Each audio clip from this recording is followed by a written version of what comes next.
In this video, I'm going to do a little tactical breakdown of the Chelsea versus Man City game and how Chelsea tactically set up to get a good result from this game leading into the cup final this week. Here was the starting 11. Colwill came in for Thiago Silva, who was injured, and Sterling came in on the left-hand side. That was the only changes to the lineup.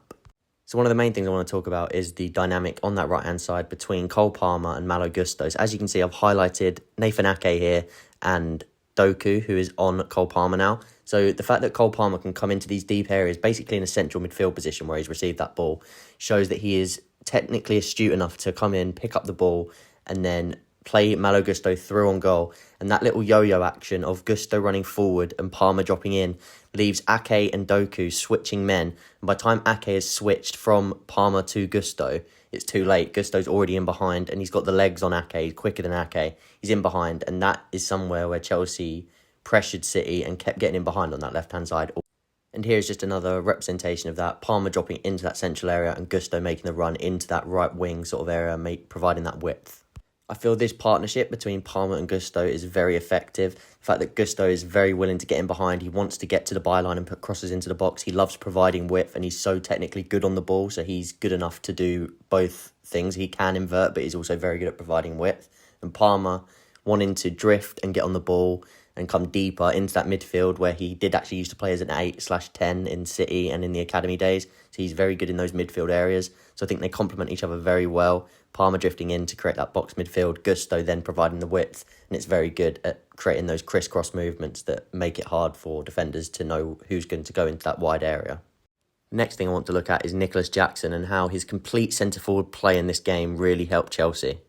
So as you can see, Jackson has received the ball surrounded by 3 Manchester City players. This is Jackson being the outlet for Chelsea. City is so highly pushed up. I've highlighted again Doku and Ake on that left-hand side. They're so far up on that left-hand side trying to find ways to break down that Chelsea block that Jackson is left on his own.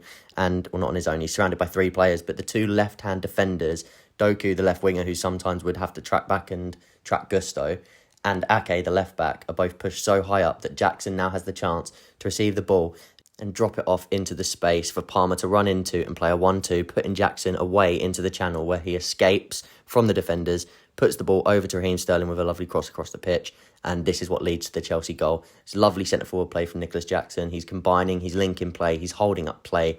He can manage that with 3 players around him, plays a perfectly weighted little backheel flick into Palmer to then make the 1-2 and get him behind. And lastly, I want to speak about this centre-back pairing and what they did in this game that was so good and it helped energise the entire team.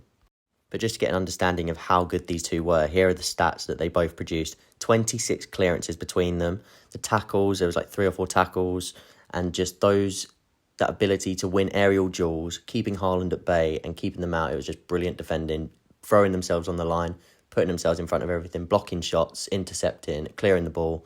It was just brilliant. But lastly, and the main thing I wanted to talk about, was the desire and the togetherness of this team, and that stemmed from these 2 at the back. There was a point in the first half that really made me realise, and it was when Disasi made a block and he celebrated, the crowd roared and everybody got up for it. And then at this point, the next shot that came, Enzo blocked with his chest, and he then shared that same roar of encouragement and desire to keep doing this, and this just reverberated through the team. Every single block, every single interception was getting big applauses, big confidence boosters from the team, and you could just see the energy passing with every single action between the players. Colwill then did it in the second half. He made a block. Everybody came round him. Disasi and Colwill, they were both hyping each other up. And this is exactly what you need in these big games. You need these players to be inspired and to bring that energy to the team so that then goes through the entire team, not just 1 or 2 players, individuals. You want that to spark through the entire team and ignite a little flame in them. And that really did happen at the weekend.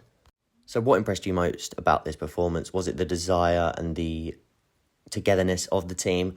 Was it certain individuals like Malo, Axel Disasi, Levi Colwill, these players, Nicholas Jackson with a complete centre-forward performance, Sterling scoring a goal against his old club? So let me know what was your favourite part from this game down in the comments down below. The next video is going to be the preview, tactical preview and little build-up to the cup final, which is at the weekend.